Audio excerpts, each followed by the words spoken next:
এবছরের অক্টোবর মাস নাগাদ বিহার বিধানসভার নির্বাচন হওয়ার কথা। তার আগেই কল্পতরু হয়ে উঠল নীতিশ কুমার সরকার। মহিলাদের জন্য সরকারি চাকরিতে 35% সংরক্ষণের সিদ্ধান্ত নিল বিহার মন্ত্রিসভা। जिसमें बिहार राज्य के सभी सरकारी सेवा संवर्गों में सभी स्तर के एवं सभी प्रकार के पदों पर सीधी नियुक्ति में राज्य की मूल निवासी महिला अभ्यर्थी को ही 35% क्षैतिज आरक्षण अनुमान्य होगा। इसका मतलब है कि जो मूल निवासी हैं बिहार के महिलाएं, उन्हीं को ही 35% क्षैतिज आरक्षण अनुमान्य होगा। শুধু মহিলাদের জন্য সংরক্ষণই নয়, যুবকদের মন পেতে এবার যুব আয়োগ গঠনের সিদ্ধান্ত।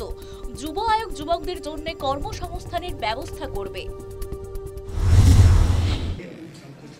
बिहार के युवाओं के हित में एक बड़ा फैसला लिया है।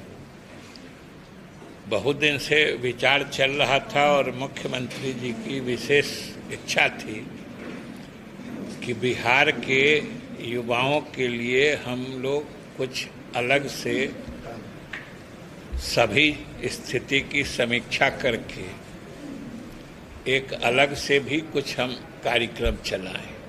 और मुख्यमंत्री जी ने घोषणा की थी कि हम 10 लाख लोगों को नौकरी देंगे, सरकारी नौकरी, और 10 लाख लोगों को रोजगार देंगे।